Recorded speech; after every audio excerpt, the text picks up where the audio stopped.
हम इंसान हर सुबह जैसे ही उठते होंगे तो कुछ ना कुछ जरूर सोचते होंगे कि आखिरकार आज हमें करना क्या है। कभी कभी यही क्वेश्चन हम इतना डिफिकल्ट कर देते हैं कि हम अपने आदि और अंत से रिलेटेड क्वेश्चन को भी पूछने लगते हैं, जैसे कि इस ब्रह्मांड की उत्पत्ति कैसे हुई होगी, हमारे इस पृथ्वी का जन्म कैसे हुआ होगा, ये सूर्य, तारे, चंद्रमाएं कैसे आई होंगी, इन सबको किसने बनाया होगा। लेकिन क्या आप लोगों ने कभी ये सोचा है कि आखिरकार हम इंसानों की उत्पत्ति कैसे हुई होगी, इस पृथ्वी की उत्पत्ति के बाद इसमें इंसानी सभ्यता का जन्म कैसे हुआ होगा। अगर आप भी यही क्वेश्चन को सोचते हो तो बने रहिए हमारे इस वीडियो में अंत तक। आज हम बात करने वाले हैं इस एपिसोड में इसी टॉपिक के बारे में, तो चलिए एक्सप्लेन करते हैं। तो नमस्कार दोस्त, मेरा नाम है अनुराग, आप देख रहे हो जोशी न्यूज। तो चलो ना शुरू करते हैं। आज से करीब 6.50 करोड़ साल पहले हमारी पृथ्वी में आज ही की तरह पेड़ पौधे हुआ करते थे, लेकिन उस समय इंसानों की नहीं बल्कि डायनासोरों का राज हुआ करता था। लेकिन उस समय प्रकृति ने ऐसी कुचक्र को रचा, आने वाले कुछ ही समय में सब कुछ बदलने वाला था।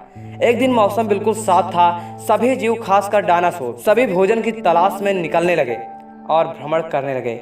अब भ्रमण के लिए जैसे ही निकले तो उसी समय एक खगोलीय घटना घटी जो कि पूरी पृथ्वी में हाहाकार मचा दिया। हुआ यूं कि हमारी पृथ्वी से एक बहुत बड़ा एस्ट्रॉयड यानी कि उल्का पिंड टकरा गया। उसका टकराना इतना घातक था कि आप लोग सोच सकते हो कि जिस जगह एस्ट्रॉयड गिरा था उसके 800 किलोमीटर दूरी तक जीव उस आग के गोले में तब्दील हो चुके थे। 25 किलोग्राम से ज्यादा वजन वाले जीव लगभग 90% खत्म हो चुके थे, बिल्कुल खत्म। लेकिन शारीरिक रूप से कुछ छोटे जीव कुछ मात्रा में बच गए थे।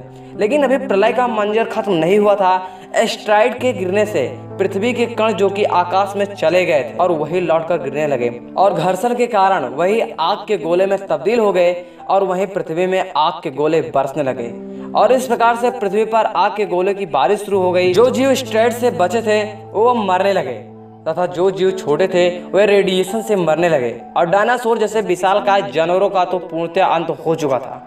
अब वही जीव पृथ्वी पर शेष था जो पृथ्वी के अंदर यानी कि बिलों में रहने लगा था। इस मंजर को समझने के बाद हमें ऐसा लगता है कि नियत क्या या षड्यंत्र मात्र डायनासोरों को पृथ्वी से विलुप्त करने के लिए ही रचा गया होगा।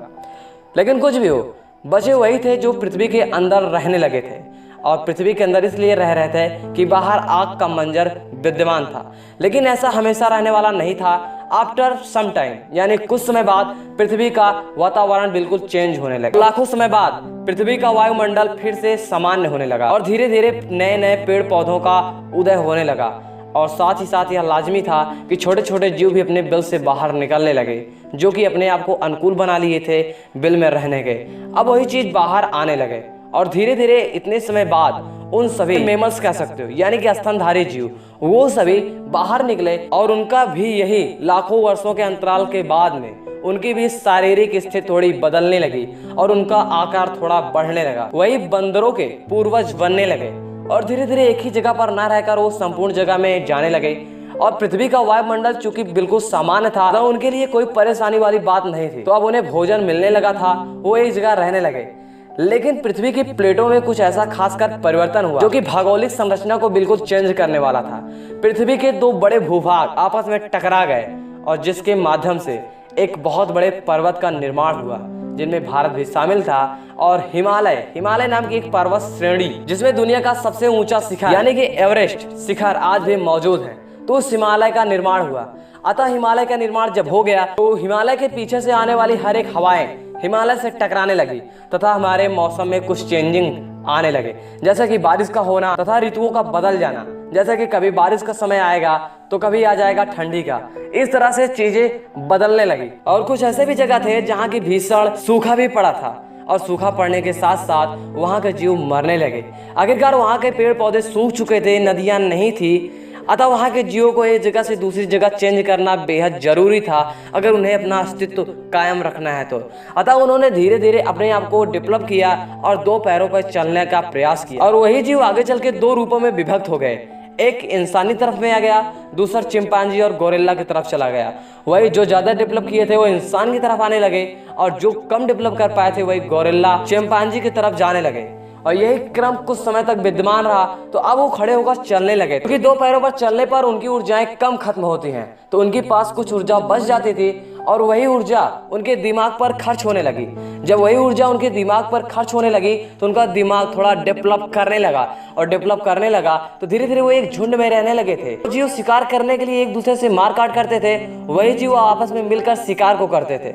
और समय के साथ प्रयोग के माध्यम से उन्होंने पत्थरों का प्रयोग सीख लिया और पत्थरों को रगड़कर धारदार बनाना स्टार्ट कर दिया, और धीरे धीरे वही अपने अस्त्र शस्त्र के रूप में प्रयोग में लाने लगे। लेकिन यही कंडीशन धीरे धीरे डेवलप होती रही।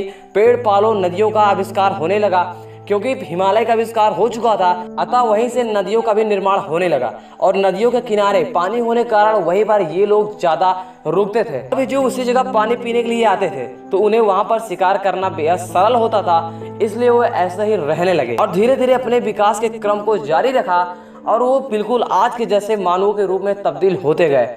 और उन्हीं की सबसे बड़ी एक खोज है आग का खोज। और उन्होंने जैसे ही आग का खोज किया तो उनकी क्रियाकलाप बेहद ज्यादा आधुनिक हो गई।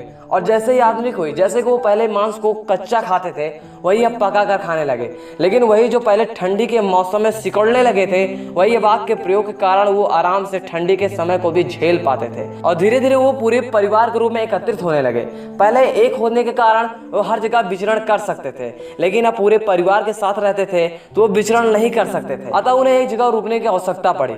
और धीरे धीरे फिर उन्होंने खेती करना स्टार्ट कर दिया। इसी तरह से हमारे पूर्वज लोग ने धीरे धीरे डेवलप किया। ये बातें दोस्त बिल्कुल प्रमाणित तो नहीं है, लेकिन कहीं ना कहीं वैज्ञानिकों के द्वारा बताई गई इन सभी बातों में 90% रियलिटी दिखाई देती है। क्योंकि हम अपने ऊपर भी देख सकते हैं कि आज से 100 साल पहले हमारे पास इंटरनेट, मोबाइल आदि चीजें नहीं थी, लेकिन हम वही इंसान जरूर थे। धीरे धीरे डेवलप के कारण ही हम सभी लोग मोबाइल फोन को प्रयोग करने लगे। और धीरे धीरे आने वाले समय में एक ऐसा भी समय आएगा कि हम बहुत ही आधुनिक हो जाएंगे। आज से कुछ समय पहले सोचे यार, हमें किसी के पास अपने बात को भेजना हो, किसी से हमें कोई बात शेयर करनी हो तो हम नहीं कर पाते थे। लेकिन आज सोचो मोबाइल घुमाओ और कॉल लग जाता है। पहले के समय में अगर हमें किसी का चेहरा देखना है तो हमें उनके पास जाना होता था, लेकिन आज के समय में हम टीवी के माध्यम से सभी को देख सकते हैं, मोबाइल में वीडियो कॉलिंग कर सकते हैं। और सबसे बड़ी बात ये कि हम मात्र 10 मिनट के अंदर 6.5 करोड़ साल पहले की यात्रा को हम कर चुके हैं। तो कितना ज्यादा आधुनिक होता चला जा रहा है अपना इंसान, जो कि आने वाले समय में अगर यही विकास क्रम जारी रहा तो आने वाले समय में हम और भी ज्यादा आधुनिक होते चले जाएंगे। लेकिन इन सभी चीजों के साथ साथ हम आपसे यही कहना चाहेंगे, अगर आपको यह वीडियो इंटरेस्टिंग लगा हो तो प्लीज वीडियो को लाइक करो और हमारे इस चैनल को सब्सक्राइब करो, क्योंकि यहाँ पर ऐसे ही वीडियोज के आने का सिलसिला कभी नहीं थमता। अगर आपको थोड़ा सा भी वीडियो नॉलेजेबल लगा हो तो अपने फ्रेंड्स और फैमिली के साथ शेयर करना मत भूलिएगा। मैं मिलता हूं किसी एक नए वीडियोज के साथ, किसी एक नए इंटरेस्टिंग टॉपिक के साथ। तब तक के लिए आप हमें इंस्टाग्राम पर फॉलो करना मत भूलिएगा, लिंक आपको डिस्क्रिप्शन में मिल जाएगा। चलिए मिलते हैं एक नए वीडियो पर, तब तक के लिए जय हिंद, वंदे मातरम।